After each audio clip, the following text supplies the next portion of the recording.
Welcome to the Superhero Bibliophiles podcast. This is a companion show to the Superhero Cinephiles podcast where we talk about comic books and graphic novels. And today I am joined by returning guest Mike Sangregorio. Mike, how you doing today? Oh, very good. Thank you for having me. Well, always glad to have you on. Been glad it's been a bit since we had you on, so I'm happy we were able to make it happen. Mostly we've just been communicating back and forth through messages. But it's nice to actually get a chance to talk to you in person once again. But before we dive into stuff too much, why don't you tell people a little bit about yourself? My name is Mike. I am from New York, and I am a big ol' nerd. Past that, I don't really have many professional criteria to cite. So thank you for listening. All right. So what we like to talk about is what kind of stuff is grabbing our interest lately. So what have you been interested in these days? Three things that I have been really into lately. The first is I finally sat down and read the Deathlock the Demolisher comic from the 70s, the Marvel comic. I don't know if you're familiar with it. Oh yeah. I It was on, yeah, it was on my to-do list for years, and I don't know, I just felt like some good self-contained science fiction, and I could not get over how good it actually was. It's in a weird post-apocalyptic universe. The character only crosses over with the mainstream Marvel universe towards the end, but man, I flew through it, and I think I may read it again. It was a very nice surprise. It was one of those things where, um, just hit me at the right time, where I was just sitting there and it was like, oh man, this is an inversion of the Captain America story. This is about the military industrial complex. It's about the abuse of power. And it was just one of those things where it's like, oh man, we've been telling ourselves the same stories for decades. So that was cool. Hmm. The other thing I'm currently obsessed with is Strange New Worlds, the new Star Trek series. I don't know if you're a Trekkie at all, but this No, season's not been really. even better than the last. Oh no? Oh, well, I can't recommend it highly enough. Yeah, I've mostly most of my Trek familiarity comes through the different movies. I've seen like I think almost all the movies. Um, so most of my familiarity come from Trek comes with that. Like every now and then, I think when I was a kid, Next Generation was on the air, and my dad would watch it kind of occasionally. Like he was never a big Trekkie guy, but if it was on TV, he would sit and watch it. So every now and then we'd watch an episode here or there. But other than the movies, that was kind of the extent of my Trek knowledge. I started a watch because I was very curious of the original series, but I didn't get far into it before I kind of got distracted by other stuff. But it's something that's been on my list to see if I can get into because I do like the ideas behind Trek and I do like some of the movies. So I've always been curious to kind of like get a fuller picture of it, but it's just there's just so much content. I was the same way. Exactly what you're describing. That was me. And then when my first child was born, I just sat down. I couldn't go anywhere, couldn't do anything. And I just put on Star Trek Deep Space Nine. People say they binged it. I literally watched 7 seasons in a very compressed amount of time. When I got to the end, I was hooked. I was like, I need to consume all of this. And what I actually found out is that it's incredibly uneven. You said some of the Hmm. movies, and it's so true. Like, some of the movies will be the best science fiction I've ever watched with biting political and social commentary, and then others will be absolute garbage that I wouldn't recommend to anyone. So yeah, I definitely would say, if you've never been a fan of the franchise, you know, find one, see if it's your thing, and then move on. But yeah, I mean, the whole thing altogether, it's like, oh man, a lot of this is not very good, but some of it's great. Yeah, I've been Deep Space Nine is something that I've heard a lot of people recommend over time, so that's one I'm thinking I'm going to try at some point. But also Strange New Worlds because it is set so early in the timeline. I feel like, and because it's getting so much praise these days, I feel like that also be a good way to jump in. I got to see if it's on streaming anywhere here because I don't think I've seen it on Netflix over here yet. So I'll have to look That would into be that. really interesting since you're not well versed. You could start with Strange New Worlds, the prequel to the prequel, and then like when it's done and you meet Kirk and the others, you could be like, "Oh, I'm gonna try the original series again." And then It's get like someone disappointed younger. by how age the effects are. Exactly. It's like someone younger than us who watched the Star Wars prequels before they watched the original ones. Mhm. Funny story. A few years back, my wife was interested in watching the Star Wars stuff. So I'm like, okay, well, we're starting with the despecialized trilogy. We're not, she's like, but this is part four. Isn't there part one? And I'm like, no, we're not starting with part one. You got to understand it first before then you get introduced to the other stuff. And when my kids get to that point, eventually, we're going to also start off with the despecialized editions and then later go to one, two, and three. Yeah, my kids are obsessed with Baby Yoda. Past that, they're too young to Oh, really yeah. appreciate the movies. Yeah. Yeah, we had Grogu for a long time. Like it was like my daughter's first stuffed animal, actually, I think, or one of the first ones. So she calls it baby all the time. So yeah, she loves Grogu. She's got a ton of Grogu stuff, but she's never seen anything Star Wars really. Um Mm. Although, I have been, it's funny, but not related to kids, but I have been seeing people on Reddit, they post up asking like, "Oh, I want to get into the MCU. Where should I start?" And people are like, "Well, there's this timeline." I'm like, "No. Just go in release order. Save Yeah. yourself a lot of headaches. It'll make things a lot Yeah. more easier."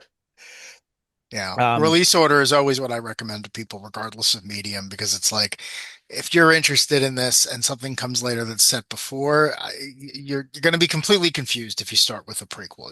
It's a prequel for exactly. a reason. Start where they started. That's what I tell people.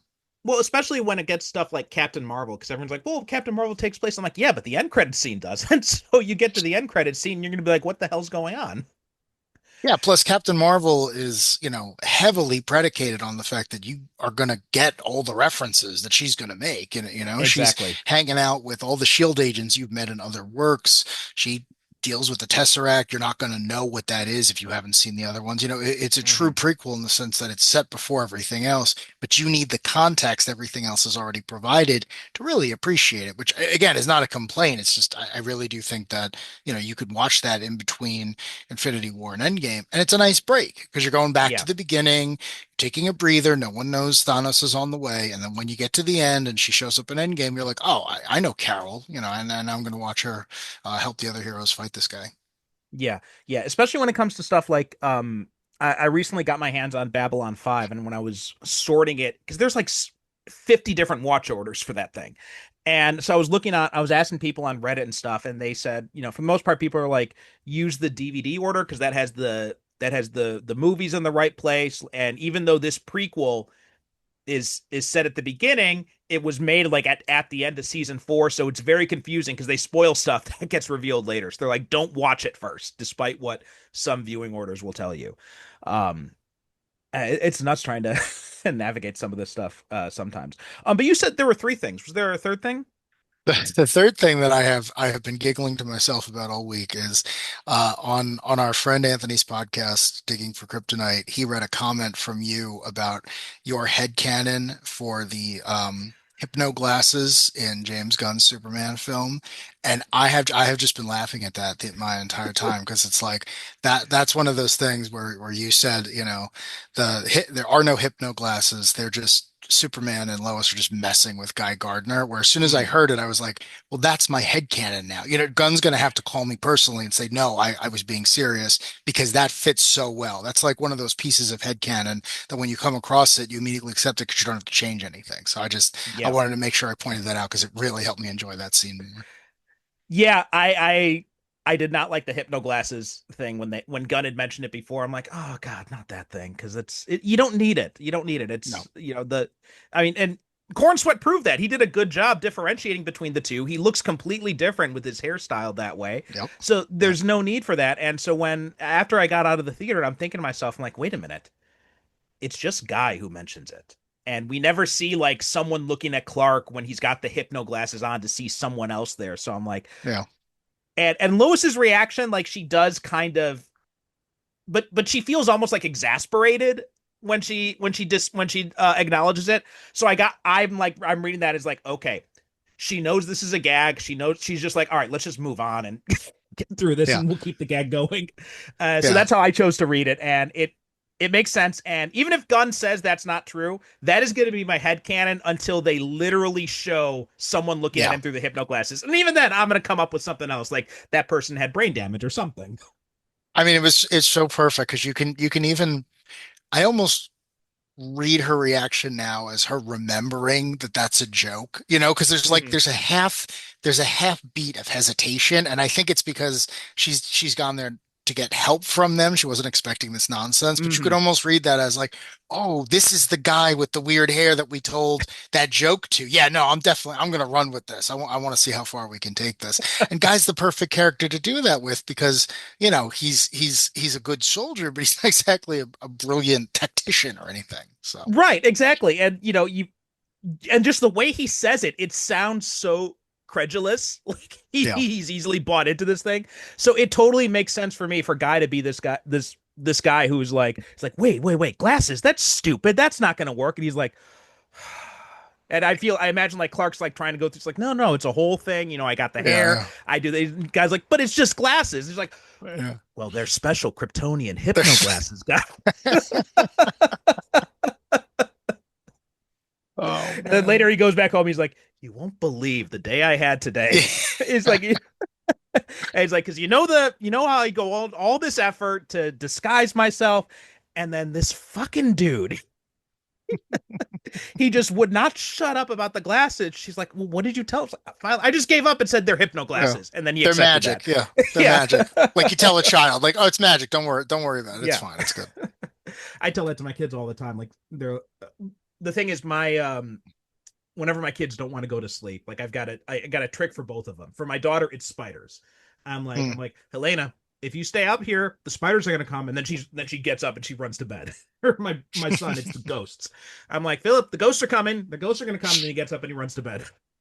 Yeah. Yeah. Hey, man, sometimes you got to do it. Sometimes you got to do it. You just got to lie to move things along. Sometimes. Um, that's awesome. Though. I'm glad it really resonated with you. It Although did. Yeah. I am nervous because Anthony has said that you guys got the Chuck Austin episode coming up. So I've Oh got my a goodness. Yeah. lingering sense of dread about that. I don't think there's a single person in the world who's going to agree with me, but that's fine, man. I read that entire run and I enjoyed the heck out of it. So no, let it come. I've never been afraid of a good discussion. All right, awesome. Well, I'm both looking forward to it and dreading it. As for me, are you a gamer at all? No, I can't say that I am. Okay, so I've been diving back into Fallout 4 lately because, it came out on the PS4, wow, almost 10 years ago now, I think. But they had an upgrade for the PS5 um and as part of the upgrade, and also they now incorporated mods. So like if you have the PC version, the mods have always been there where, players have like added modifications and stuff to change aspects of the game. PlayStation version has a limited selection just because of like the hardware limitations and all that, but they've introduced them, and it's been really fun diving back into it because you can, I'm a casual gamer, so I'm just gonna say I don't give a shit about difficulties. I play with cheats whenever I can. So, and since I've already played the game one time through, like playing it with the mods and like turning on all these cheats, it's been a lot of fun because I get like all these weapons and stuff. I can just kind of explore freely. I don't have to worry about, if I get attacked by, a giant monster or something, I'm prepared. So, I don't have to worry about resource management or, limiting like how much stuff you can carry at a time. So it's been really fun to just kind of like dive into that here and there. Um, and that's kind of like the thing that I've been really that's been grabbing my attention lately. Whenever I have a chance, I've just been firing up the PlayStation 5 and playing and diving back into the world of Fallout. That sounds great. But today we are talking about a very interesting book. This is one that I've been beating the drum about this book for ever since it came out back in 2002, and that's Wildcats version 3.0. Um, Written by Joe Casey with most of the art early on was done by Dustin Wen, but then eventually I think Wen got into he started doing some stuff for mainstream DC like Yeah. Batman and things like that. And I recall I've got like a half remembered memory of an interview Casey was doing where he was, kind of throwing a little bit of shade about that because he was like, it's like, we had this great artist, but then they swiped him over to do Batman stuff, and then I get all these fill-in artists coming in or something along those lines. I can't remember exactly. Yeah. But then eventually at the end of the series, Duncan Rolo, who's, longtime collaborative Casey. They're both part of the Yeah. Man of Action team with Steve Siegel and Joe Kelly. He became the artist on the end of the series. Um, and this was like this weird time at Wildstorm where DC had bought Wildstorm and then they had relaunched a lot of books. Like they'd done Wildcats. So for anyone who doesn't know, Wildcats was Jim Lee's Image book when they went to Image. Then eventually his stuff split off into Wildstorm, and so it's like Wildcats, Gen 13, um, teams Stormwatch. Stormwatch, and then later the Authority and all that kind of stuff. They all kind of split off, and then eventually DC bought out Wildstorm, and they had done a lot of relaunches. So that's when we got. I think that's around the time we got the Authority, or it happened. The Authority. I think the Authority was already running during that time, or something like that. And then, um, they had relaunched Wildcats because originally the book was Covert Action Teams. The CAT Yeah. was the cats part was just a an abbreviation.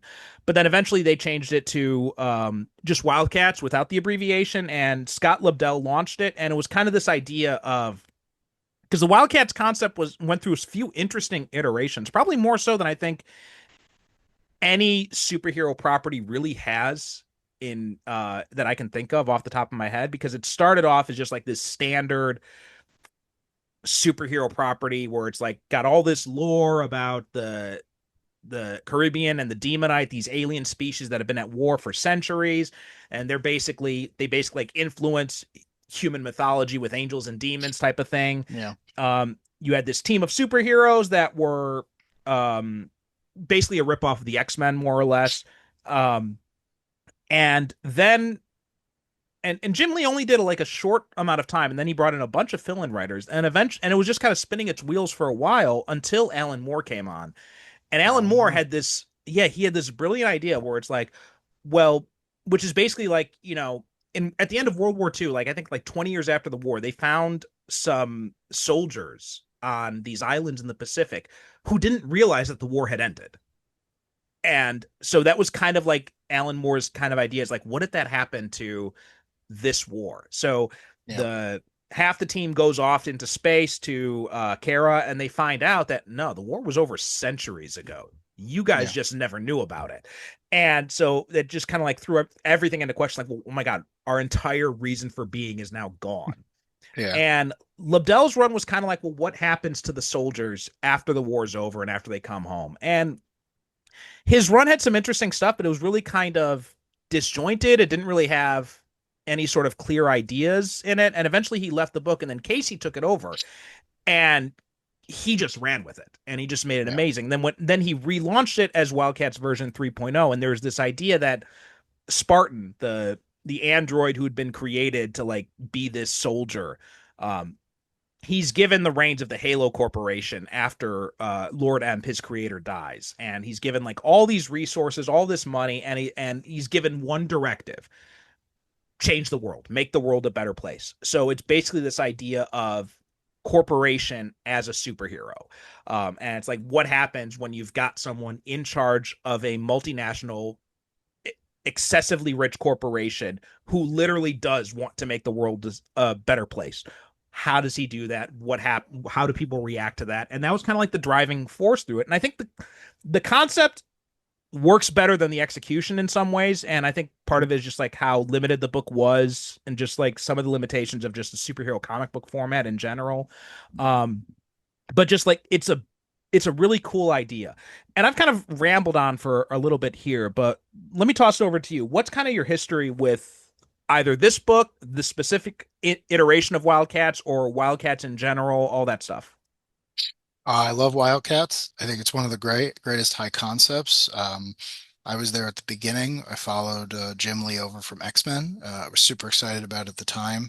What I love about, Wildcats 1.0, for lack of a better term, is this idea that, every super team done well can be defined as something. The Fantastic Four are a family, the Doom Patrol are a support group, the X-Men are a school. Well, the Wildcats are basically terrorists, right? Like, they will show up. They're a covert team. They will show up. They will commit violence against people who you don't seem to think have anything wrong with them. And then only later, after the quote unquote superheroes have disappeared, these creatures will turn into these people will turn into creatures, alien creatures. It's basically the plot of the movie They Live, right? It's like awful violence that bystanders don't understand what's going on, and it's not until it's over where you realize like, oh, they saved you from an alien invasion, and then suddenly you're looking around and going, oh, well, who else is an alien or a demon or a demonite or what have you? And you said it perfectly. It never quite lives up to that, but again, the hook is there. So you have Alan Moore, you have James Robinson, you have a lot of great guys who come in and play with it. Because the great thing about the Image guys, we're like, we're not writers. If the greatest writers in the world want to come in and play with it, do whatever you want. Take our toys, put them in any direction you want. Alan Moore's like, all right, cool. So yeah, he completely flips the script. But Wildcats Volume 2 was cool because those first couple of issues, you mentioned Jim Lee had left. They brought in this guy, Travis Charest, I'm not 100% Yeah. sure how to pronounce his name. And his art was astounding. It was gorgeous. It was from it had more of a European influence as opposed to Jim Lee's Far East influence. So I was super excited about that book. But then, as you mentioned, the team goes away real quick, and Joe Casey's got to pick up the pieces. And it's a slow build. It really is. He introduces all these new characters. He kind of gets rid of the aliens and everything else. He makes it very grounded.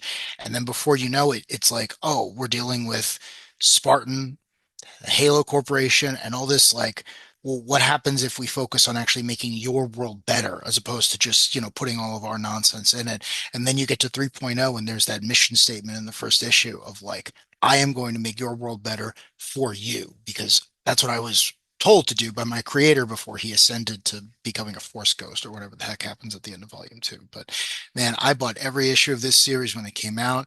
I loved it. I was not surprised when it ended prematurely because it's the wrong medium. It's not a superhero story. It's a really good science fiction story. It is not a superhero story. Um, and then right afterwards, Grant Morrison came on for one sole single issue of a series that never completed, and then Flashpoint happened, and the whole thing got wrapped up into the DC universe, where it's been shackled ever since. Well, there before that, there was also this little period between I don't know if this happened before or after Flashpoint, but there was this weird little Hmm. period where because Morrison had come in and he was going to be relaunching all this stuff for Wildstorm, and so he did one issue of Wildcats that Jim Lee did the art for, and it's an amazing issue. It's really cool, and So it's good. like Yeah. yeah, and like there's this idea of like Halo's headquarters is now on like a satellite above the Earth. Um, Spartan's no longer wearing the void suit, which I was kind of disappointed on, not seeing the like reflective void suit anymore. But there's like Spartan robots are now being used in houses. Um, you've got Grifter out in I think it was in South America or something, and you got teased of like the return of like the Demonites and Hellspawn and all this. I'm like, okay, I'm really curious to see where Morrison's gonna go with this, and then nothing ever Yeah. happens. Nothing ever happens. And then he was supposed to do the Authority, and I don't think any of that had ever come out, right? If I'm not mistaken. Um, he said he wanted to do 12 issues. Two issues actually came out, and then Okay. Keith Giffen takes over and does the remaining 10. I don't know if Keith spoke with Morrison or had scripts to go off of. I read it. I didn't think it was particularly all that interesting. We did eventually, though, get the script for Wildcats issue number 2. It was released as part of the Wildstorm 25th anniversary hardcover, which I got because again, I'm a Wildstorm mark. Like anything that's got that branding, I automatically buy. So I have that script. And again, it's typical Morrison, greatness. I think it would have been really good if it came out, but I have no idea what his plans were for either of them past those first couple of issues, which is a shame because I think if you're given a writer of that caliber carte blanche, you're going to get something real special. Yeah, but there's this weird period after that kind of aborted relaunch where they had done this World Storm thing, and it was like Eye of the Beast and everything. And I think it was Christos Gage did a run on Wildcats then. I never read any of those issues, so I don't know how, if at all, that connects to this stuff. I think they just kind of like clear the decks and with like the whole Armageddon event, and then they just kind of like reset them to being superheroes. And then of course we got Ellis's The Wildstorm thing, which had, Mm, a yeah. little bit of some of the Wildcats characters were in there, and it was an interesting idea, but I don't think the execution ever kind of lived up to the ideas he had going into it that he had talked about in interviews, like, leading into the whole conspiracy culture of the 90s and all that kind of stuff. Um, and then yeah, now we get them in the DC universe. There was I think it was a 12 issue run that DC had recently done relaunching Yep. Wildcats, which was it was okay. Nothing special though, but like nothing really got me fired up about this book as Casey did because I'd come on with Labdel's relaunch. That was my first introduction to Wildcats. Like I remember there was the animated series when I was a kid, and I remember the toys. I had a few of the toys Yeah. just because they looked really cool, but I'd never really read any of the comics until uh 2.0, and then I got in with that and Yeah. just basically got hooked on it after that. um but one thing I want to talk about too before we dive too much into the series is just Joe Casey, because I have been a this because you listen to Digging for Kryptonite, but I've been a Joe Casey evangelist for like the past 20 years because this guy is, I feel like, one of the most underrated writers in all of comics, and he has done some amazing work, like Wildcats 2.0 and Wildcats 3.0, like we're talking about here. Other stuff he did for Wildstorm, he did The Intimates, which is this really cool like book about a school for teenage sidekicks. He did a run on Uncanny X-Men when Morrison came in and did the relaunch, which was saddled with artists that didn't really quite mesh with him, and I thought the fan response was overly unnecessarily negative to that. Yeah. And then we got your buddy Chuck Austin after that, which I We maintain's did. like, Well. see what you get, see what you get. Um, but also you mentioned Deathlock before. Like Casey did a run on Deathlock where he Yeah, had he did. he brought in his I think it was Agent 18 was the character from his Cable run. Did an awesome run on Oh, Cable as yeah, well. that sounds right. I always forget that character's name. Yeah, yeah, Yeah, and it was a cool run he did, and Leo Manco did some of the art early on, and then yeah. and also like he did Adventures of Superman, which I talked about on Digging for Yeah, Kryptonite before, which is a great run there. But the curse of I call it the Casey curse because it feels like every time he gets on one of these books, he has all these really great ideas. He starts setting all these things up, and eventually it just kind of falls apart at the end, and he never gets to really see any of these things through to their proper execution because of just like the he's such like a idiosyncratic writer that I don't feel like his stuff ever really finds the audience it needs to keep the books going. yeah, I agree completely. I was a huge, I discovered him when he was doing Cable, and he had art by Jose Ledron on that book, and it didn't look like anything else on the stands. And it really gave that character a voice that I don't feel that anyone was able to give the character before then. That's my Cable. You know, someone says Cable, and I picture that. And then yeah, I followed him right onto Deathlock. I got that whole, I think it was called the M Tech line. I thought that Mm-hmm. was great. I agree. There's definitely a Casey curse because when you list out his bibliography, I'm like, well, I liked all that, so I don't understand why he's not a bigger name. For me, it just comes down to pacing. Like Wildcats 3.0 is a perfect example. You know, he had 25 issues, and that may not seem like a long time, but it is, especially, back then when books tended to have longer runs. Today it would be like, oh my goodness, you lasted like three waves of cancellation. And I always go back to it. I know it's not a fair comparison, but I always go back to Watchmen. And I think, all right, if you have 12 issues, how much of a story can you tell? I think a lot of the big plot points of like taking on the petroleum industry, looking at smart internet, looking at everything else, it's like, dude, if you could have just put that, maybe compressed it a little bit more, left out a little some of the weirder things that I'm sure we'll get into. It's like I think you would have had a really solid book on your hands. But the problem is you get to the end of the second year and it's like, okay, now we're going to get into the big stuff. It's like people don't have that attention span, especially not at a company that was in flux like that. You know, you mentioned the World Storm thing, and it's like this book came out as part of a crossover called Eye of the Storm. Like one thing Mm-hmm. Wildstorm was always doing because it was so small was like, well, let's reinvent ourselves. You know, let's take all the books and let's go in the different direction. Oh, you guys like The Authority? Great. All of our books are going to go mature reader. That's Eye of the Storm. Oh, this isn't quite working. Okay, we're going to have an apocalyptic event. All the books are going to be post-apocalyptic. That's World Storm. And then it just, it keeps going until finally they get dumped into DC. But it's like, if you could just take that and I don't know, maybe he just needs a really good editor and just like compress it down. I feel like he'd be on the shelf next to any of his contemporaries, no doubt.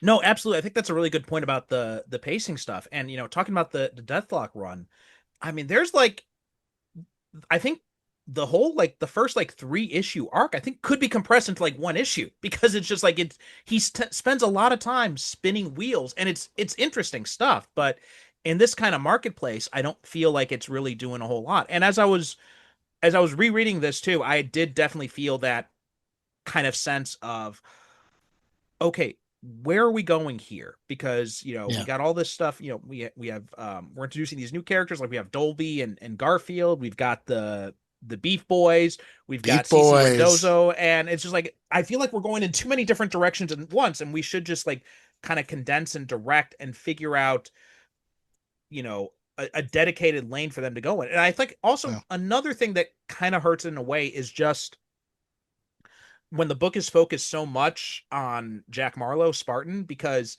he's he's an interesting guy, but he's not really much of a character, right? He's more of like a driving force. And I feel like there's a little bit too much focus on him. And so then we kind of get lost with some of the, it doesn't let it give us time to really kind of connect to any of the other characters, really.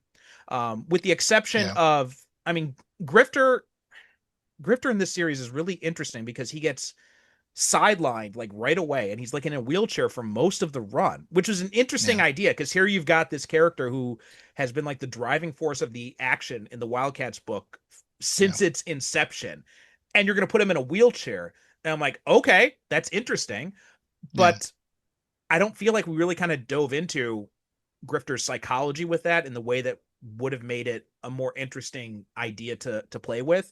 And I think we spend too much time on Wax, and ooh, He's I so forgot weird. He's about so weird. Yeah. Oh, oh, I oh, it's forgot about this creepy. thing, and Yeah. Jesus, yeah. Yeah. I can't remember. I remember thinking it was creepy back then, but in light of everything that's happened too, and like in a post Me Too world, it is like the creepiness factor gets cranked to 11 on this. It's just whoa, this is just fucked up. Yeah, I remember reading it back when I was in high school, and I was like, "This is weird. Like, I'm not uncomfortable by this." And then reading it today, it's like, "Oh my God! Like this is the villain." Like that's Hmm. what I thought back then. I was like, "Well, Wax is the villain, right? Like, well, it's going to turn out that he's the big bad guy. He's got psychic abilities, and the only person he's not going to be able to control is Jack." That's what I was kind of assuming was going to happen. And then when the opposite happens, when it gets to the end, he's like, "Oh, I think I actually love her." And I don't know, deep down she's into this, and then Jack ends up saving him, and he just continues on his life, and I was like, that don't feel right here, Yeah. Joe. I don't, I'm not preaching or anything, but that don't feel exactly right. No, no, I felt the same thing, and I think that's a. I mean, it because when you're dealing with these corporate powers and all this, and obviously there's gonna be, I mean, we're dealing with this whole problem of capitalism. There's this saying, "There's no ethical consumption under capitalism," which is something that's true. And I feel like that is something, an idea you can play with. This idea of like, okay, Wax is a fucking monster here, but we need him for Yeah. X, Y, and Z. And I feel like the book doesn't really address that in the way it should. And it's just kind of like, well, we're just gonna kind of like ignore it a little bit is kind of how it's treated. Like I'm not saying that Casey is condoning what Wax is doing, but I don't think he's condemning it in the way that it needs to be condemned. Yeah, I agree. You said before that we don't spend a lot of time with Grifter's psychology once he's been hurt, which was really an inversion of the character. The man of action, the focal point, the lead. Suddenly is reduced, and he has to become more of a mentor role. Well, with Jack, there is no introspection because he was Spartan the robot until he became, you mentioned he's wearing the Void suit. He gets merged with the remnants of the character Void from Wildcats Volume 1, and he becomes an almost unknowable figure who just gives perfect commands to the people who report to him. And then, yeah, to your point, you get to Wax, and it's like, all right, we're spending a lot of time in your head, but at the same time, it's like, someone should be doing something here because I really don't like that your arc is, well, I was abused, so I'm going to abuse someone back, and that negates it. It's like, no, that's not how that And it's unusual too because the book played with a lot of adult themes. There was a lot of sex in it, there was a lot of violence, but there was also like the emotional component. Like people are constantly talking about like what does this mean? How do you feel? What are you getting out of this? So again, it I'm not saying it didn't fit, but I got to the end thinking, no, you should be punished for this, or someone should point out that you're not being punished for it. Hmm. Instead, it was just kind of like, oh, everything worked out. It's like, no, no, it didn't. Yeah, we're gonna take a quick break and then we'll come back and talk a little bit more about this. Blast off into a new universe with Corsairs, a new sci-fi space opera serial by me, Percival Constantine. In these adventures, join the crew of the Corsair, a group of intergalactic mercenaries, as they struggle to survive in the depths of corporate-controlled space. If you're a fan of Firefly, Cowboy Bebop, or Guardians of the Galaxy, then you're going to love Corsairs. Subscribers to my Patreon get 2 new episodes a week, while free members get 1 new episode a week starting in December. Patreon offers new subscribers a 7-day free trial, but I'm also throwing in another perk. If you sign up with the coupon code SCP, you'll get 90% off your first month. So visit patreon.com/Percival Constantine and join in the adventures. We all love superhero movies and TV shows, but what about the comics that inspired them? Marvel, DC, Image, and more have provided the template for the movies and shows we all enjoy watching, and it's important to honor that tradition by buying and reading comic books. Superhero Cinephiles is proud to be an affiliate of mycomicshop.com. It began as a small mail-order business operated by junior high school student Buddy Saunders all the way back in 1960, and has been operating on the internet since 1997. My Comic Shop has new releases, value packs, back issues, trade paperbacks, comic art, regular auctions, and a whole lot more, including 35% discounts on pre-orders. You can also sell your own comics or utilize their consignment services. You can even create your own want list of comics you're searching for. To get started, check out our affiliate link in the show notes or on the superherocinephiles.com homepage. Yeah, so we are back and we're still talking about Wildcats version 3.0 and yeah, the agent wax of it all. And I feel like playing with these adult themes is totally fine. I was totally like this whole Eye of the Storm era was really interesting because you had creators coming and doing interesting things. So you had over the other one, you had also Casey was doing Automatic Kafka, which is a really kind of interesting, weird book that he was doing with Ashwood on the art.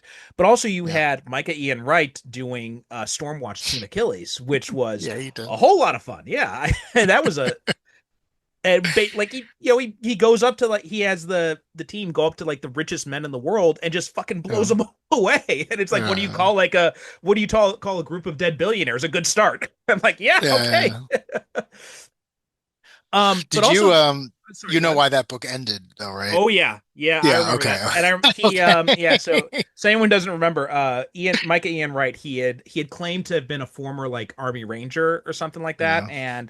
um and he was doing a whole lot of anti-Bush stuff in the early 2000s, and like a lot like repurposing like old propaganda posters from the from World War II and like repurposing them and making them anti-Iraq war propaganda stuff.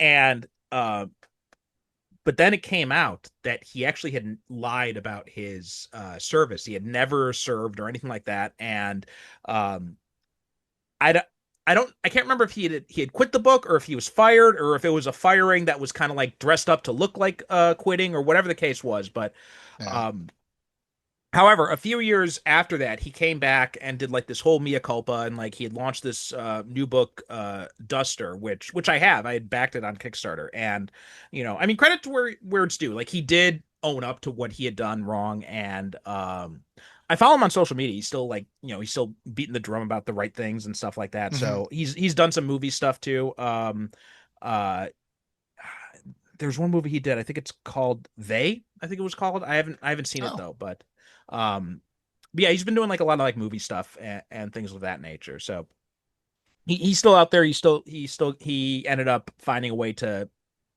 fit back into things. Um, but yeah, that was a that was a messed up time.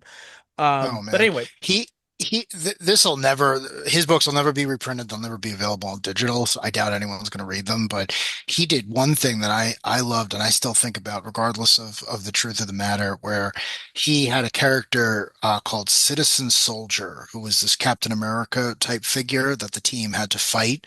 And then you find out that the character's origin is that he's George Washington, who is reborn every generation into the body of a new person. And over the years, he's become so disillusioned with the country he helped found that by the time you get to the 2000s, the team is fighting George Washington. He's just like changed his mind, and he's just like, no, you're not standing by the original ideas of freedom and liberty. And I just remember reading that, being like, oh, that's awesome. Like I don't even remember it being. It might have been very heavy-handed. Again, I was a teenager when I read it the first time, but it always sticks with me. Where it's like, that was a good reveal. I like that. Mhm. Obviously no one's going to invite him back to ever work on these characters again, and I doubt we would ever see that character from DC. I mean, again, this was Wildstorm, but that always stuck with me where it was like, a good idea is a good idea, and that was one. Yo, that Stormwatch Team Achilles, I mean, obviously, like you said, it's probably never going to be reprinted. So feel free to use whatever means necessary to get your hands onto that because it was a really good series. This one, too, I don't think we're going to see. Well, you said this is on the app, though, right? This was on the app. Yeah, yeah. The Okay. only the only issue I had to dig through a long box for was it tied into the crossover of Coup d'Etat, and that Mm. for some reason isn't on the app. I don't know why. Hopefully, with the Authority movie either in production or might be in production, the rest of the Authority canon will be put on the app. But yeah, that was the only one. Aside from that, Volume 2, Volume 3, and for some reason, only like part of Wildcats Volume 1 is on the app. It was very strange. This whole thing was on there, but I don't think the Alan Moore issues from the first volume are. It's very odd. It's a very odd application, truthfully. Yeah, I mean, the last of these comic episodes we did, we talked about Superman versus Mongol, and I went on a whole rant about DC's collection practices. So you can just go back and listen to that because I pretty much say the same thing here. But it drives me nuts that a lot of this stuff isn't collected. So whatever Yeah. means you need to get your hands on these, because DC won't let me access the app in Japan. Oh, is So that I've got to, true? I didn't know yeah, that. they Okay. they only have it. It's only available in like 5 countries, and I've Yeah. emailed them several times asking. They're like, "Well, there are rights issues," and I'm like, "Well, you've got the Yeah. stuff on Comics Amazon Japan. You've got the stuff on Global Comics, which is available here in Yeah. Japan. So don't give me this rights bullshit. Obviously, you can do it. You just don't want to for whatever reason." Meanwhile, Marvel, I have got no problem accessing their app. Oh, that's good. That's good. Yeah, yeah. And I'm, again, like in the, and I mentioned this, that Anthony did his episode about the trades and stuff like this, and DC, I want to give you my money if you just let Yeah. me, but Yeah. otherwise I am gonna have to go through other means to get the comics I want to read. um I know it's such a tragedy when I really want to read something and I just can't. And again, I know we're living in a rare period of time where the amount of stuff that isn't readily available is a small sliver of the whole pie. I get that. I know most of it's out there, but it's just every once in a while it's like, oh, I want to read this and you haven't collected it and I've lost the issues over the decades and it's not on this app. It's like, why can't I give you why isn't there an on-demand thing, especially yeah. Marvel. It's like you're owned by the Walt Disney Corporation. Someone's got these scans somewhere and is willing to take my money for them. So, No, absolutely. That's the thing. Like, all I know for a fact, all this stuff is digitized and scanned in archives. So it's like they've got them yeah, scanned. It's just a matter of, either, sorting them out the right way or whatever the case may be. But yeah, they just don't want to invest. And it kills me because, especially in this time when the comic industry is struggling, and yeah, they now we have Diamond going belly up and everything like that. It's like you can't yeah, keep relying on the direct market stuff. You're going to have to find other avenues to get these books into people's hands. And yeah, this is good stuff. Like, the issues we talked about with Wax aside, and obviously, and some of the pacing stuff, it's good stuff. This run, I still dig it a lot. Um, but anyway, I want yeah. to talk about this. Sorry, go I, ahead. I would I Finish. would recommend. I mean that's the problem with Wildcats 3.0 is like when you said we should talk about it, I was so excited because it was one of those things where people almost never bring it up, but when they do, they love it. It's one of those books where it's like, oh, that was a great comic. Did you read it? We ever going to see that again? It's like, well, no, but if you were there for it, you remember it fondly. So it's definitely one of those things where, I would love to give that to someone and be like, you don't love superheroes, but you don't mind the sci-fi aspects, try this. You know, you don't need to know too much about the aliens. Every once in a while, someone's going to get called a weird name. Just skip over it. But this is a story about, you know, the repurposing of the corporate machine to try to benefit people. And yeah, it's about an android or whatever, but there's a lot of ideas in here that I think are just as relevant now in 2025 than they were back then. In fact, they're probably more relevant now because now I'm reading it as a middle-aged man and I understand all the stuff Casey is Yeah. referencing. Back then, I was just like, why is Grifter in a wheelchair? Doesn't he have like just give him his guns back? I want to see him shoot an angel in the head or something. Yeah. So with that, I want to specifically reference this monologue from Wax in the second issue, which is this exchange with him and Grifter having a drink. It's been living rent free in my mind for over 20 years now. They're talking about, Marlowe's new plans and everything, and all this stuff about, repurposing Halo to save the world. Um, and it here's now so it's they're asking where Jack is, and Grifter says, I'm sure he's off figuring out newer and more efficient ways to take over the global economy. Everyone needs a hobby. And Wax says, the man is treading on dangerous ground. Has he talked to you about any of his long range goals? um Grifter says, nope, of course I never asked. And Wax says, that sounds about right. You've known him longer than I have. I thought these things might be of some interest to you. um Tell me something. Have you ever heard of Santa Clara County v. Southern Pacific Railroad? Nope. Everyone knows how this country began. We're taught it from childhood. Revolt against British rule by the colonies. We weren't just fighting the British government, but also British corporations. Corporations were all over pre-revolution America. Powerful corporations that preyed on the colonial spheres. The Massachusetts Bay Company, the Hudson Bay Company, the British East India Company. The Boston Tea Party, a demonstration against British East India's monopoly of tea distribution in the colonies. 1776, along comes the Declaration of Independence. Americans are finally free, not only from British rule, but from the oppression of British corporations. Early American government was extremely wary of corporate power. When they did grant corporate charters, they were cautious about it, very cautious. If a corporation violated its charter, it was dissolved, no questions asked. Didn't matter how big they were. Even J.P. Morgan knew that corporations must be kept in check, and he was a goddamn railroad magnate. They were kept on a very short lease. It was how it should be. The corporations weren't in control, people were. That all changed during the Civil War.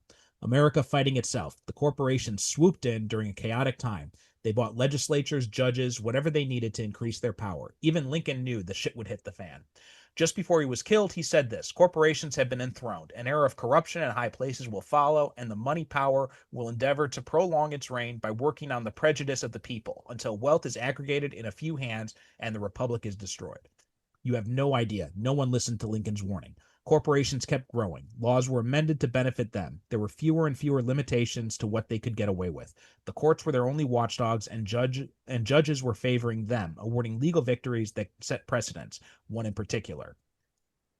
A railroad route dispute, and the U.S. Supreme Court's 1886 ruling deemed a private corporation was entitled to protection under the Bill of Rights as, get this, a natural person, meaning corporations were suddenly provided all the rights previously enjoyed only by the people, including free speech.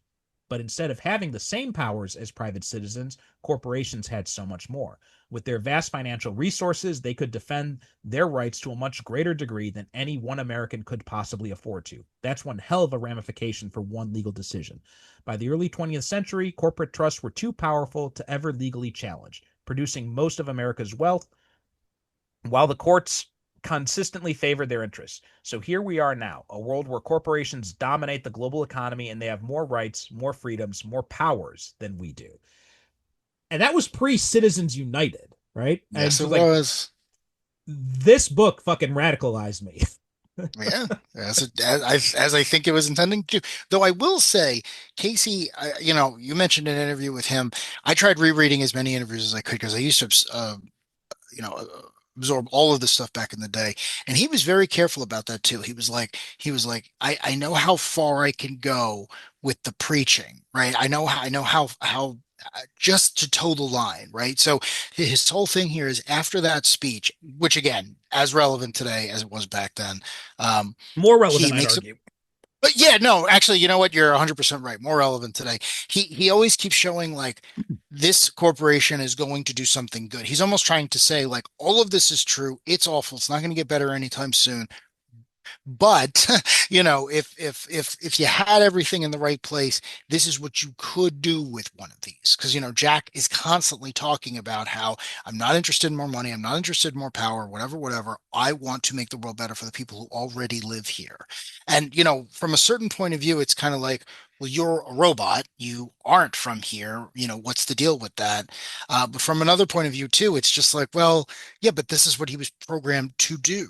So he's doing it in the most truthful and honest way possible. And there's a great line somewhere in there where he says, "Oh, well, what I'm basing this off of is I have been to other worlds, and most of you haven't." And many of them die off because they kill each other and they run through their resources and everything else, but others don't. And the ones that don't, the ones that eventually get off their spheres and join the galactic community are the ones who do what I'm trying to give you right now.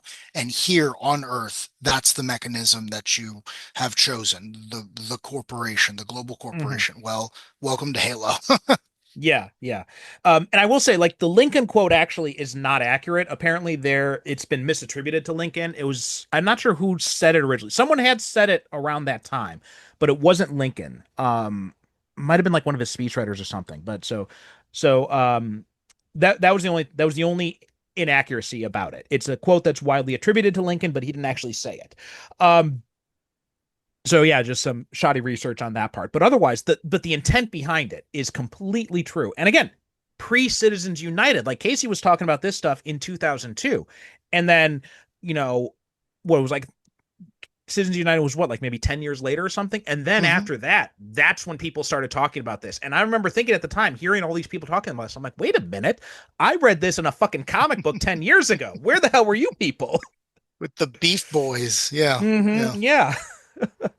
um, but it was wild. And I remember, and I was such an evangelist. And I remember one time there was I remember this discussion about my family. We're talking about like, corporations or something like this. And I brought up Santa Clara County, the Southern Pacific. And my mom's like, what are you talking about? Where did you hear that from? I'm like, I got it from a comic book. And she's like, what? I'm like, yeah, those things you always thought were rotting my mind. Well, you were right, but not in the way you thought. Yeah. Yeah. Yeah. Instead, it radicalized me against your politics. Yeah, the best way to get information to someone who shouldn't necessarily have it is through a good adventure story, right? I mean, Mm-hmm. the things I've had to look up and research because someone from the British Isles put it into an American comic book, and it's like, oh, well, now I know about this thing I would have never known about before. And Casey carries on that grand tradition of like, listen, most of you probably don't know what I'm talking about. I am going to put it in here. Hopefully, it sticks with a few of you. And again, I feel like it did because here we are Mm-hmm. talking about this thing so many years later, where it's like, he had the tools in front of him. He's like, okay, the authority's a big deal. We're actually talking about things. It's not just one person punching the other. Well, here is my take on that. Here is what happens when you actually conquer the world and try to, make it better for the people who already live there. So Yeah. I'm all for that. Yeah, I feel like our generation, the millennial generation, because they'd done this study of like all the voters in the last election, and the only voting bloc that consistently became more progressive was the millennial voting bloc. And I feel like a big part of that is due to a lot of the media we consumed growing up and the type of environment we grew up in. And so it was, I'm not going to say Wildcats version 3.0 was like a millennial touchstone or anything like that. It obviously Yeah. wasn't. But it's of a piece of other stuff like, RoboCop or Starship Troopers or all this other stuff we grew up with that was Yeah. kind of trying to warn everybody in advance. And it feels like the only people that were paying attention were the kids at the time.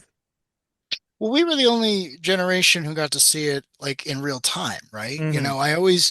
I always tell people they're like, why are you like this? Why are you not more conservative? I was like, do you not remember W? Like, I don't, Mm-hmm. I wasn't even that political, but listening to him talk, and I was like, well, I don't agree with anything you just said. I'm going to vote against you. Like, that's how I formed my politics. It wasn't like from some like deep-seated, like no one sat me down and was like, hey, this is the way the world works. It was like, no, I listened to the most powerful person in the world, and I was constantly like, well, you are bad at this. And, Mhm. that just continued onward. And it was like, oh, you don't sound like you know what you're talking about. I'm going to vote against you. So I Yeah. feel like that's a very rare millennial trait. Like we were there, like the worst thing happened, and suddenly we had to watch these people deal with it, and they were like wildly incapable of doing so. And we got to watch that in real time. We got to watch the house being on fire, and we were like, oh, okay, this isn't, things are not okay. You actually have to sit down and be ready to make important decisions. So I don't know. I guess we Yeah. got that out of it.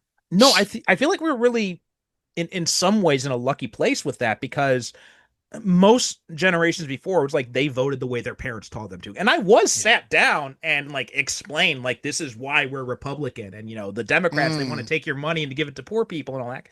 And they want to overtax you and all that and I Perish the believe that. thought. Yeah, and I believe that when I was a teenager. I'm like, but then as I got older, then when, the war happened and Yeah. then I'm reading this stuff and I'm just like, wait a minute. It's like I'm starting Yeah. to connect the pieces together and I think that's why millennials are because like you had the every generation is revolutionary when they're young, but most of Yeah. them there's that old saying, that old axiom, you get more conservative as you get older. Millenniums are Mm. the opposite. We're the ones who got more radicalized as time went on, like because the boomers they had their summer of love moment, but then they became the yuppies. Yeah. um Generation X voted for Trump, I think, more than any other demographic. Does And not surprise me at all. yeah, and then and millennials were just like, oh yeah, well this Barack Obama guy seems kind of good, and now it's like well now Obama was too conservative. We want Mamdani now, Yeah. and I feel Yeah, like no, it. I mean it was of that time. I mean, listen, I remember in real time when suddenly everyone who could was having an opinion on this, Mhm. and it was there. It wasn't shielded from us. And maybe because Wildstorm wasn't fully integrated into the DC machine yet, but I mean they were always on the forefront of this stuff. They were always Mhm. talking about politics, and then once 9/11 happened, it was like they were talking about the politics of the time. They were no longer using, analogy or something. It was like, no, we do not like the current Republican administration, and we're going to use superhero comics to tell you about that. So, Yeah. all of this stuff, when you consume it, again, I'm sure it pushed a lot of people in the other direction. I'm sure a lot of people were Mhm. like, what is this? I don't want this in here. Go back to fighting the aliens or something. But yeah, for us and for other people of our age, it's like no, this formed a really good bedrock that I feel like you built an ideological house that is still standing today. In fact, it's funny. I do have a friend who he loved the Wildcats covert action teams era. So when it got to 3.0, he's like, "What is this garbage?" He just could not stand it because he's like, "Yeah, I want to go back to fighting aliens." And I'm Yeah, just like, "No, look at look what they're doing here. This is amazing." What do you yeah.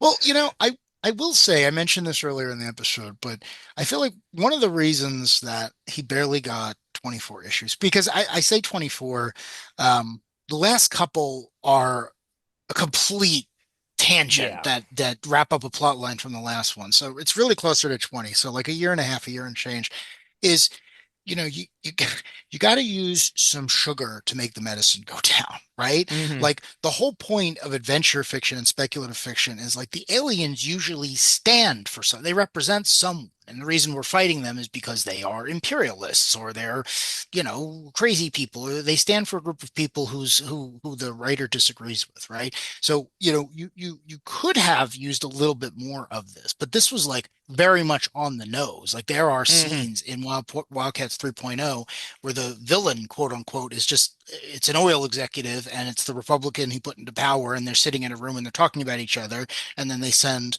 not even a vaguely superpowered person off to kill Jack. And it's like, well, but if you had used a little bit more of the alien tools that were already in the box Jim gave you, you might have gotten more leverage. You might have gotten more Mhm. runway to tell your story. So I do wonder if it's like, well, yeah, but the people who were reading the last two volumes where there were a ton of aliens, maybe bring a little bit of that in so they pick up what we got out of it, which was, hey, renewable energy is probably a good thing. Yeah, I feel like if Morrison had been able to do his run, I think we would have seen a lot more of that mixing of those two concepts Yeah. because Morrison is a much more he's much better at using those types of tools and like using the superhero comics and the superhero ideas to stand for something else. Whereas Casey is much more of a literal writer. So it's like it's literally going to be the villain is the oil executives. Yeah, yeah, yeah. And so yeah, so I think there is something to say about that too. But man, You that scene where you he made an appears in front of the oh sorry, go ahead. I no, I was just going to say you made an excellent point.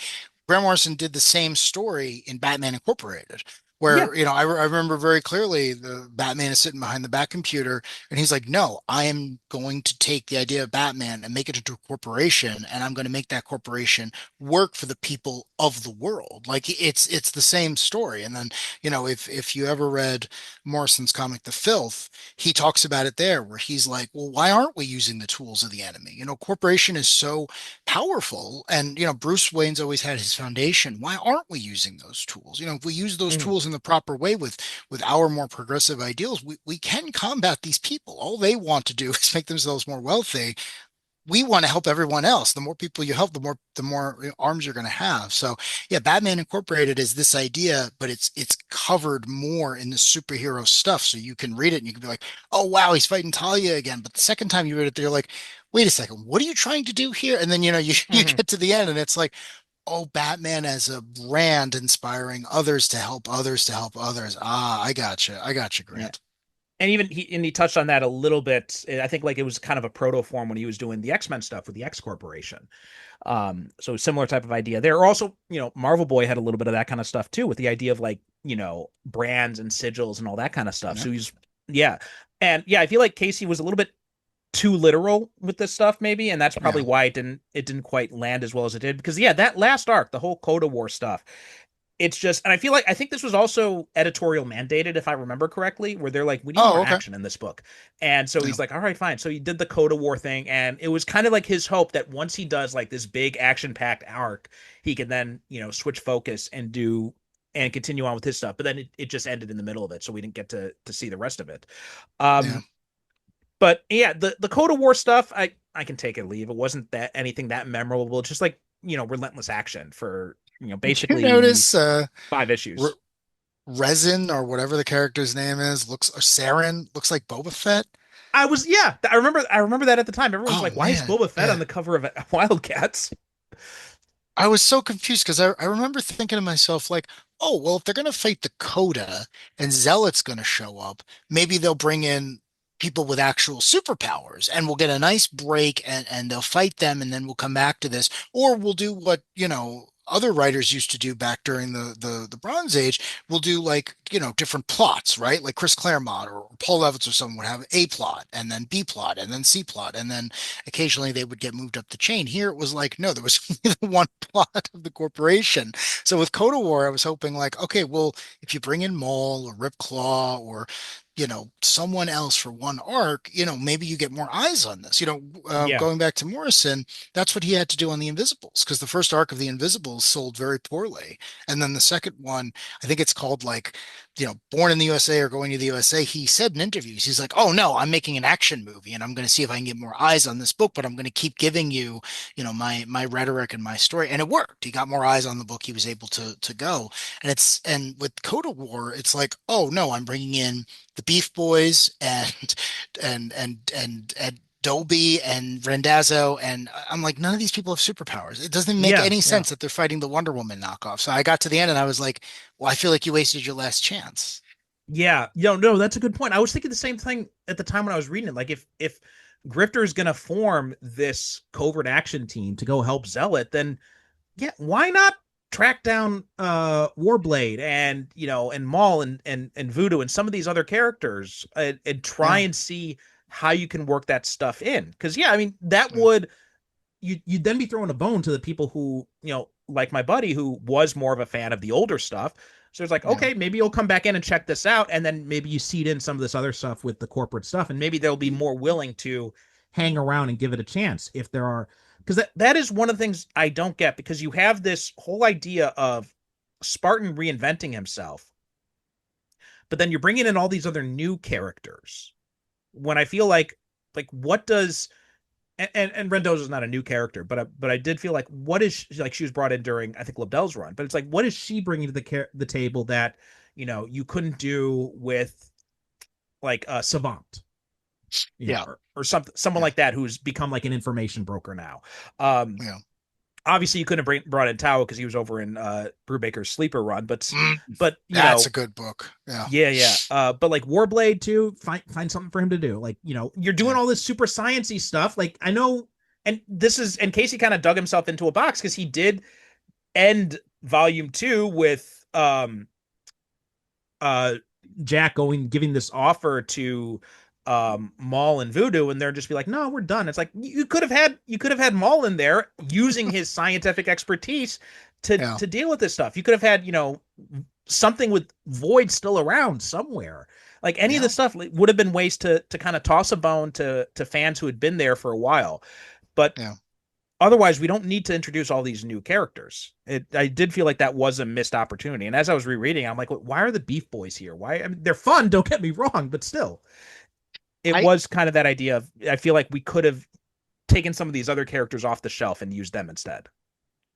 I agree completely. I forgot where I read it, but I definitely read, Wildcats 3.0 is the first time they tried to do a superhero comic for adults, not just, not just taking a brand new story and saying, okay, well, this is the real world. It's like, no, this exists in a super powered world, but like this is going to be directed solely at people who are older. There's no all ages stuff. Every issue here is more mature than the last.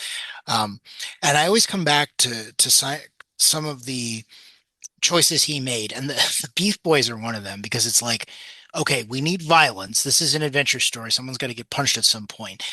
But it's like, okay, but why are there why are there fetish guys in this? And I'm not against that aesthetic. I'm just are you like are you trying to be provocative? Are you trying to say, well, what was the last who are the very last people you expected Grifter to call? Oh, it's these two. So you bring them in and it's like, okay, but you have to know you are alienating more people who picked up the Wildcats book than you are bringing them in. Like, I'm just curious. It's like, how badly do you want to tell this story that you're not willing to say, okay, you're going to bring in a familiar face. We're going to do something, truly spectacular. I don't know, and it didn't last, which is a shame because it was a great book. Yeah, yeah, that I feel like that's a good thing. I also want to mention this Nameless issue where they had this assassin coming after Jack, and I thought this was a cool way to do it. And the Code of War stuff in here is just mostly a distraction, but most of what's interesting here is Wax is trying to track down this assassin he inadvertently greenlit to go after Marlowe, and he's like going through all this effort to try and get there. And then at the end, Marlowe dispatches the assassin really easily, and then he says to Wax, like, he's like, there have been several of these incidents the past few weeks. It's like this guy's just the latest. I've just taken care Yeah. of all of them, and Yeah. so I really like that thing that Wax is like going through all this effort to try and save Jack, and Jack's like, I didn't need your help. I had this Yeah. completely covered. This is like, this is just one of many I've had to deal with. Yeah. I thought that was hilarious that everyone kept being surprised he was an alien. And I was like, I know we have to take all the other books with a grain of salt, but it's like everyone in the intelligence community knew Lord Emp and Jacob Marlowe was an alien. Like someone out there, someone in IO is like, don't go after him. He's gonna teleport you to a moon of Saturn. So don't do that. But again, that was a minor quibble. Clearly, they were trying to play with the new National Park Service they had created and have some fun there. No, that's a good point, and that was in my head the entire time as I'm rereading this because I was wondering, like, you're not really using the Wildstorm lore Yeah, in a way that you can because like when Grifter tells Dolby about all this stuff, like I understand, yeah, the Wildcats were technically a covert team, but there were other public superheroes around. Like this stuff should not become as that big of a surprise. I mean, yeah, yeah, maybe if you're surprised that, your boss used to be a superhero, that I understand. But it's not like this is a completely new world. I feel like Casey at one point he wanted to do kind of an original thing, completely original. I feel like this would have been yeah, better served if this was like a Vertigo book or something like that, and it was just a completely original characters. And then maybe some of the stuff would have made a little bit more sense. But otherwise, if you're going to be using this world. Use the world to your advantage. I agree completely, man. If this had been on the stands next to the Losers and Scalped and other Vertigo titles, I think it would have been a much bigger success because it would have found its target audience quicker than people who were picking it up because it's like, oh, Wildcats, I like Wildcats, or I was already getting Wildcats, or I don't want to miss an issue or whatever. And then you get to this meaty stuff that maybe you weren't expecting, but if you weren't reading the press at the time, you wouldn't have known it was there. But if it had been an original concept, if it had been a Vertigo, if it was called, I don't know, the Corporation or something, then it's like, oh, okay, you don't have to worry about all this superhero stuff. You've got one key change to your world, which is someone figured out unlimited energy. What are they going to do? And then, you really could have explored it and probably gotten a 60 issue run. I mean, I'd rather reread this than why the last man. You want to talk about stuff that's become more relevant. It's like this Mm-hmm. would have been a great Vertigo book.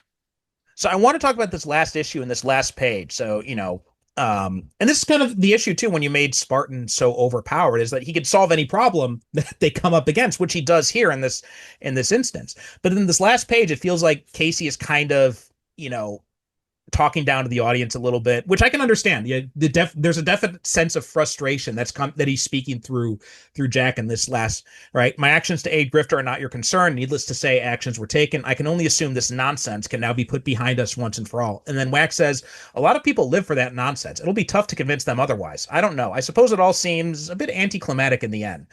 And then Marlowe, on the contrary, Agent Wax, we live in a world where new ideas, new approaches are regarded with suspicion and even derision. And yet every day is climactic. With each new day, there is born new hope. And I'm counting on that hope. Now that Grifter has hopefully made his peace with the past, we can all move forward to the future. Every new accomplishment ultimately becomes prologue to the next. I'm feeling more optimistic than I ever have, not only over what we've done, but what we've yet to do. In fact, this is only the beginning. And I feel like that's kind of why Casey didn't have like didn't get an author's note at the end of this issue because I feel like he just kind of said everything he wanted to say in that Marlowe speech there. I agree. I actually really like that because you could tell that he had some measure of contempt for the need to do all of this. And he was Jack saying, but that's how I've always felt. When I was Spartan, I was a bodyguard and I had no control over that. And I was forced to fight. And at first I thought I was doing the right thing because again, I was trying to save you people from our nonsense. And then it turns out our nonsense had ended before I was even rolled off the assembly line. So, Mm-hmm. his way of saying, why do you insist on this action, on this fighting, on this? No one got anything out of this. Just more people are dead. I'm trying to give you a tomorrow that is endless, that gets you out of here, to get you off this planet. There's so many cool things out there. And all you want to do is sit here and refight the same old battles. So was it a Mm-hmm. little on the nose? Yeah, but it's also the perfect way to end. If you're not going to be able to tell its story to its natural conclusion. And again, I go back to this idea of him saying, well, okay, now that you all have unlimited energy, we're going to get to the really good stuff. And he starts talking about buying Google, right? Like that's what Mm-hmm. he is talking about. He even says, he's this great line. He says, I know the next generation is going to have a networked life. That we didn't have social media when this thing was coming out. So the fact that he's talking about that and I'm reading it 25 years later and I was like, no, how did you come on? Was that really like in the public consciousness? So again, it was like I wish this had gone on at least another year. I was sitting Yeah. here now and I'm like, I have read so much crap between when this ended and now, and it's like another year of this would have been money and time well spent. Now, also, I know you wanted to talk about the coup d'état issue because you said that that was your favorite, actually, of Casey's work here. So I wanted to give you a chance to talk about it a little bit. I did read the whole crossover just so I can get the proper context for it. And honestly, you talk about anticlimactic. I felt like that crossover felt a little anticlimactic in its own right. It didn't. I mean, Yeah. but also too the fact that Casey's run still continues after this, and he acts like none of this stuff just happened.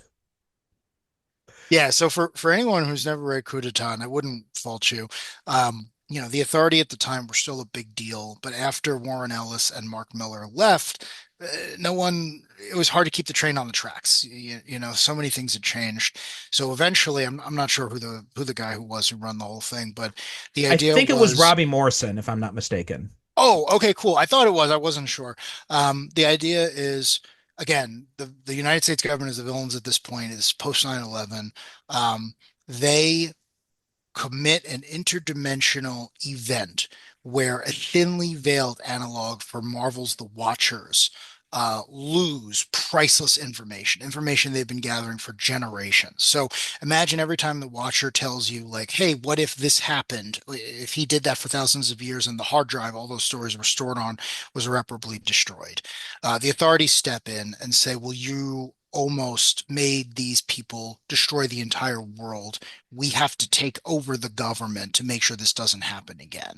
And of course, it starts off by saying, like, well, we're just going to make sure that you don't ruin anything for the rest of the world. But eventually it's like, well, wait a second, why can't we fix everything, right? Like, why can't we do this?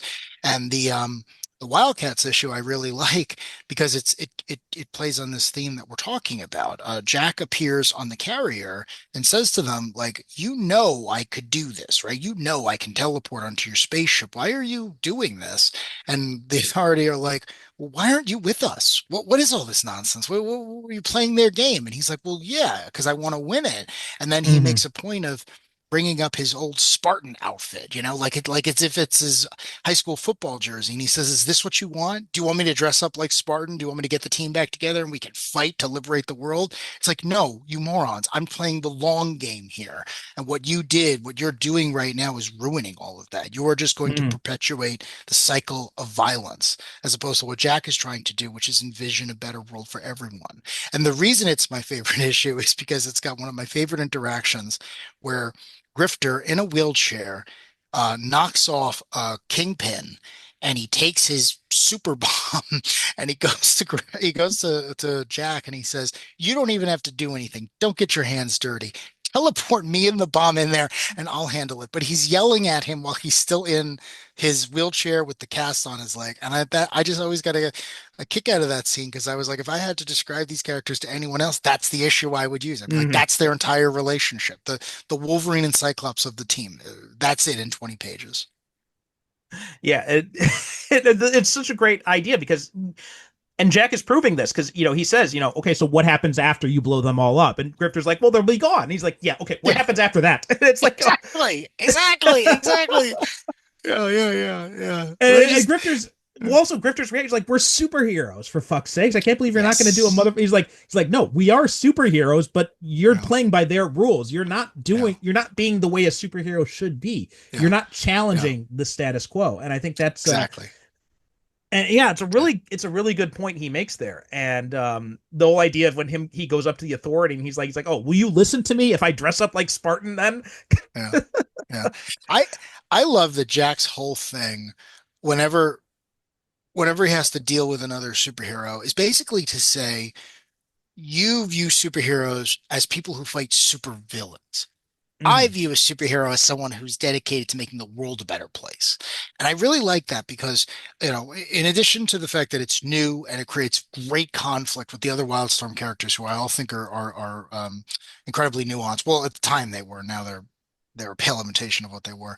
Um, it harkens back to the original superhero of Superman, who didn't fight supervillains. He fought the corrupt and powerful individual. So in a lot of Hmm. ways, Jack is acting more like the original superhero than most of his contemporaries, who again were bogged down in the fight. It's like, oh, the authorities' whole thing was like, well, what would happen if instead of fighting Lord Defile or Lord Hellspawn or one of these other, BS villains, you actually went off of the people who profited from war and misery and human turmoil and everything else. And the authority became very popular, both in continuity and as a book. And Jack's trying to say the same thing. It's like, okay, you open the door. I'm walking through it. I'm going to fix this for everyone. But you have to understand fighting isn't helping anyone other than, the people who want you to be fighting. So I thought it was a great way of saying, well, let's reframe the discussion on a superhero, but let's do it using how we were originally. Let's remember who we were. No, I was thinking about that line too because I remember I think it was Miller's Run opened with that line. What would happen if the superheroes went after the real villains? Yeah. And but that's still just it's still if you're a hammer, every problem looks like a nail. It's still that same idea. And then Yeah. this feels like Casey's response to that, where he's like, well, what if go after the real threats, but beat them at their own game instead. Because if you just go in and kill them, well, there's always going to be another cockroach who's going to rise up, and that's what happens in Miller's Authority run, right? That the richest people in the world, they build a super soldier to go and kill the Authority instead. And so it's just more violence begetting violence begetting violence. And so Marlowe's whole thing is, well, let's try and find a different way to win this war. And let's do it by taking their tools away from them. So the fact that, he makes this battery that you'll never need another battery after this. This is it. It's an unlimited energy source. And it's so weird because I'm reading this now, and this was back in 2002, but now we actually have this technology to an extent with with solar power. Like, there was some study or something recently, or where they'd said, like, the one problem with solar power is we can't figure out how to monetize it effectively, because once they got the solar panels on their roof, that's it. They don't need it. It's like, and I've seen, I know some people here in Japan. One guy posted on Reddit, like, his solar output since he got solar panels on. He's like, our energy costs now are $0 a month because we just get everything from the sun. And then if we have excess energy, we can actually sell it back to the grid. Feed it to the grid, yeah. And it's like, this technology is here. It's not from another dimension. It is literally solar technology. This technology is here. We have it. We can use it. It's just that the profit incentive of capitalism is what's holding us back. And I think that this is because Marlowe is who he is. He's this robot who doesn't need money. He doesn't care about the profit incentive. He's like, well, no, obviously this is going to do the most good for the most amount of people. So this is what makes the most sense. Yeah. Yeah. It's so funny what you said about the Authority too, because it was like, this is a response to the way that book did it, right? Because that book was like, oh, we're gonna have them fight the real people, the people who stay in power, the hyper wealthy. But to your point, they respond with violence, and then the Authority has to respond with violence. But the book doesn't give you any noble thing at the end. It makes a lot of sense that Robbie or whoever else had to come on and say, well, what's next for this team? Because they killed God and they came back from the brink and they did everything else. And then, Marlowe comes in as a book and as a character and says, well, now, wait a second. If you're going to make lasting change, we have to do something different. And I love the line about the battery when it starts out, because everyone's like, why are you selling batteries? They're disposable. No one cares. This, that, and the other thing. He's like, I'm not selling batteries. I'm selling my brand. And once everyone knows to trust Halo, because it's on every commercial and it's on every billboard, I'm going to give them bigger batteries and I'm going to give them more things. And then once they trust me so completely that just the name is something they're going to go after, I'm going to give them a car that doesn't need gas and everything else. And then once they're on board with all of this stuff and they're really happy and they trust me, I'm going to give them the future. I'm going to give them this version of the internet that I have that runs he's an AI. We haven't mentioned that, but Jack Marlowe is 100%, no questions asked, an AI. There was a story early on where he may have been a human or excuse me, Right, an the John organic Colt alien. stuff, yeah. Yeah, but that's all a retcon. This version, Jack Marlowe, he's an AI. He was programmed by Karabova and he got dumped into well, I would say an unbreakable body, but in Wildcats Volume 1, he used to get broken all the time. So Yeah, that was one of the changes that I think Lobdell introduced, this idea that back in Volume 1, he had this robot body, but it could be broken. I think he bled like purple blood or something like that. something icky. Yeah. Yeah. But then this one, it's like in Volume 2, it's like, no, he can't be destroyed. Like, and Emp had specifically engineered him that way so that if Emp couldn't get, because when Emp ascended, whoever ascends has to be killed by someone else, and that killing ends up killing the other person as well. And so he had tried to do it with this arch enemy whose name I'm blanking on, and he wouldn't do it, and he'd said he shot himself. And so Emp's like, well, my contingency is Spartan, because Spartan, I've engineered him in a way that he can't be destroyed, so no one's going to be destroyed then if he kills me. And so it was basically that. And then after that, it's like Spartan's like, okay, what do I do now then?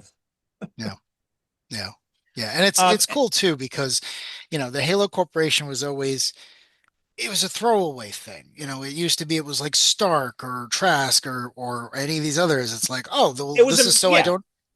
It was a means for this. exactly. This is how we have the money to fund this massive operation. Exactly, exactly, Exactly. Yeah. exactly. Yeah. So it was cool to turn it around and say, well, wait a second, we've been burying the lead. Could we maybe do something with the company built on alien tech and seemingly Mhm. unlimited money that would be more useful to people? And it turns out the answer is yes.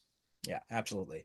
One last thing I like to talk about before we close up here, and that's the covers here, especially the first five issues. Like, man, those covers are beautiful. They look like, they look like advertisements, right? They're perfectly designed to be like, Yeah. corporate advertisements. It looks like, the old iPod advertisements from back in the early 2000s.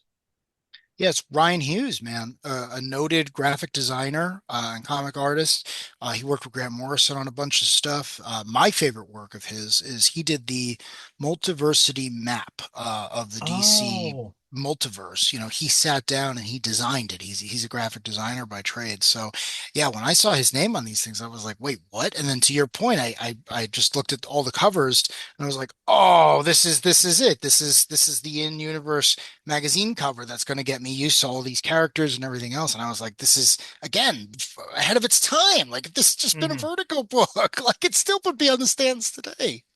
Well, I mean, yeah, the action figure cover of issue 9, like that's a common variant now. And I think this is the Common. first time I ever saw that. Yep. Yep. Definitely. Definitely, man. Uh, yeah, and the way they incorporated the logo into different aspects of it, and like even like when Sean Phillips came in to do some stuff, they used the Yeah. old Wildcats logo from 2.0.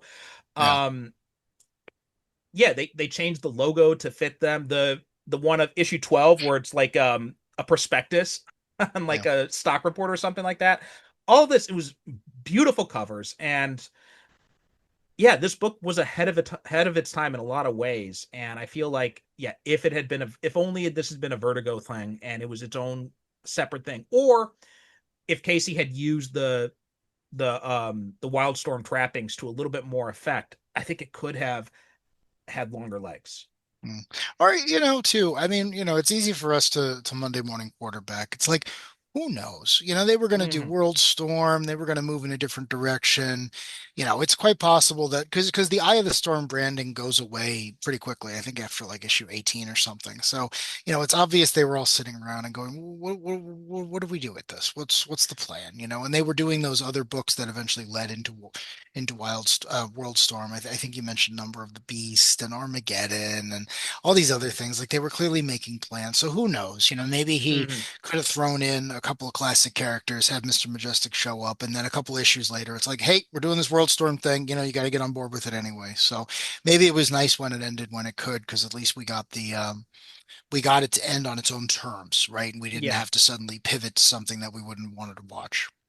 yeah, yeah. I feel like once Coup d'etat came around, Casey kind of knew the writing was on the wall, and I think that's why he didn't bother changing anything to incorporate the new status quo Yeah. into those last issues. Um, but yeah, overall, if you can find this, it is well worth a read. It's got a lot of ideas that you look at back at it now and you're like, God damn. But how about you? Do you have any final things you'd like to say about Wildcats 3.0? The only other thing I wanted to talk about was so one of the new characters that's introduced is named Edwin Dolby. And he is an accountant. He is a CPA. I am a CPA. So watching this guy get trained by the grifter to become the next grifter and watch him also talk about, all his spreadsheets and all his revenue projections and everything else, and actually have a friend who was a partner at an audit firm with him was just a delight because when I had read this last time, I was a teenager, none of that landed. I was probably like, why are these accountants in this book? This is weird. But I hadn't remembered that. So reading it this time around, again, this book is in the do not sell box for me. Like this just really landed. Like watching that character become the new grifter, even if only temporarily, and even then try to evolve past it and saying, well, why do we have to kill? We have all this advanced Mhm. technology. Let's knock people out. Again, let's try to help people. Let's try to keep the body count low. And watching his evolution over the course of the 2 years was so rewarding because it was constantly coming back to this again, reaffirming the theme of saying, I believe in what Jack wants to do. I want to be part of that. I actually do want to help everyone. It's making me feel better about myself. was really rewarding. And reading it this time, it was like, man, if there was one character I hope DC could do something with it, it'd be Eddie. I hope to see him back one day. But also, yeah, and we had his partner Garfield too, which they started to set up this whole thing about him, this new office he's managing. It's actually a CIA front company or something along Yeah. those lines. And it's just like nothing ever that was never thread was never picked up on. Like I don't even think after I can't remember the last issue he was in, but after like a certain point, he just doesn't appear again. He just like disappears from the book completely. And and then we had the whole stuff, and I feel like there's more stuff we could have done with Agent Orange because Mhm. he's basically Spartan essentially, just with Yeah. guns instead. So there's all this stuff, all these boxes that were kind of open, but then they weren't really they were never really closed. And we didn't there's a real sense of unfinished business with this book, with a lot of Casey's books, unfortunately. Yeah, I mean, listen, how many books out there?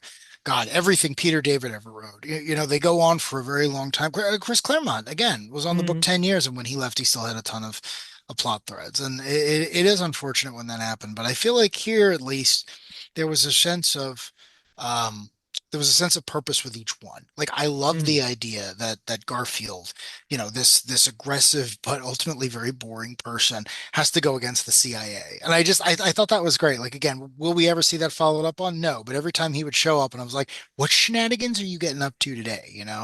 And I liked watching Randazzo have to deal with like being a mom.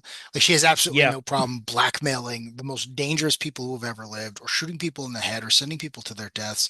But when she meets her biological son and she has to try to deprogram him, she keeps failing, but she has this other kid that she adopted because he's a hacker who loves her unconditionally. And I thought like, oh yeah, the things we want to do and tell ourselves we're going to be good at, sometimes it's just not the case and we have to find a way to live with that. So again, I thought all the themes were really strong in typical Casey fashion, right? Like they were Mm-hmm. strong. He knew what he was doing. But yeah, it's just didn't was not granted enough runway, unfortunately. Yeah. We did see this version of Jack appear. Obviously we mentioned the Morrison issue, but he also appeared in I think it was the end of Casey's run on the Intimates. Um, Oh, Nothing cool. really spectacular there, but he did pop up in there.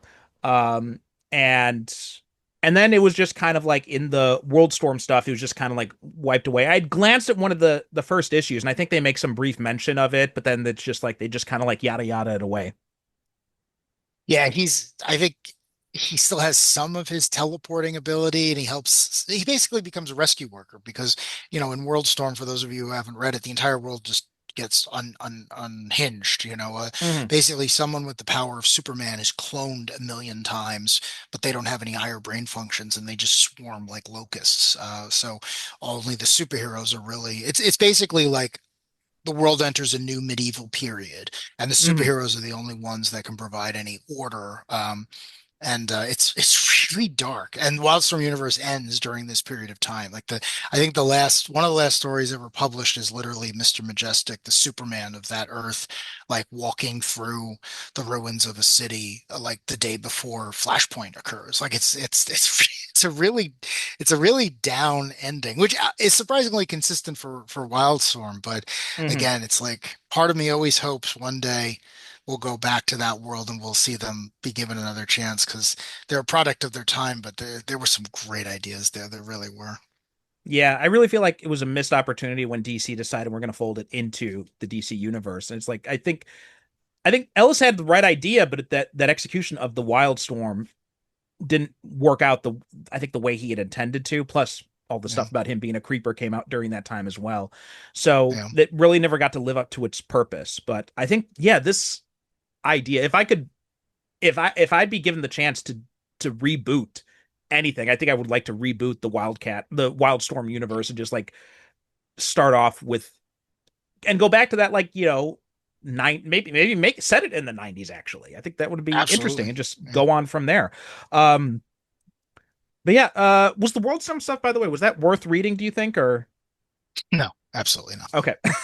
Yeah, no, I'm sorry if you're on the fence. Wildcats 3.0 had something to say, and I mean, Wildcats Volume 1 and Volume 2, I think are good for the most part, but no, when it gets to World Storm, it's like I I have never met anyone involved with the production of those books that I'm aware of, but it's like I really do think that once it happened and they realized they couldn't turn it back, they must have been like, what do we do now? Right? Because Mhm. it's like, yeah, fine. It's basically becomes like zombie fiction. Like it's like, well, how long can these people survive? And the demonites and everyone else come crawling out of the woodwork because they're like, oh, hey, your super stations and all your big weapons, they're all gone. You guys need to eat too. We're gonna eat you or something. But it's just it kind of meanders because it's like, well, where do we go from here? Do we rebuild civilization? Do we go somewhere else? And then again, a bolt of lightning, and it's no one's problem anymore because now Grifter was working with Deathstroke in Team 7 or some nonsense.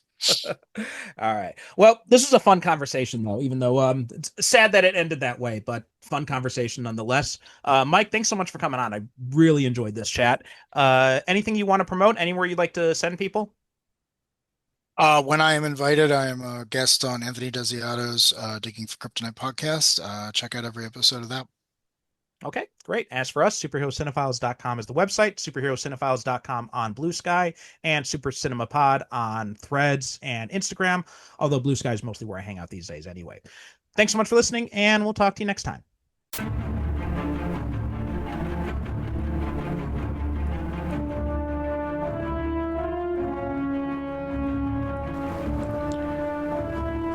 Thanks for listening to the Superhero Cinephiles podcast. Superhero Cinephiles is produced by me, Percival Constantine. The show is created by myself and the late, great Derek Ferguson, our host emeritus.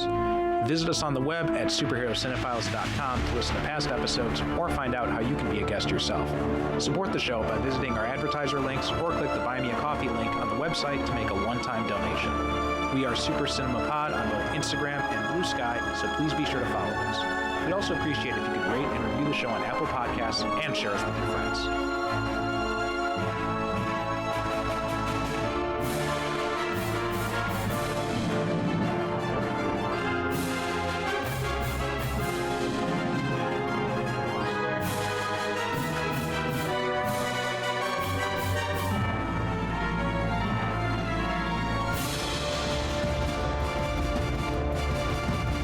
Thank you for listening. And as always, good night, good evening. God bless.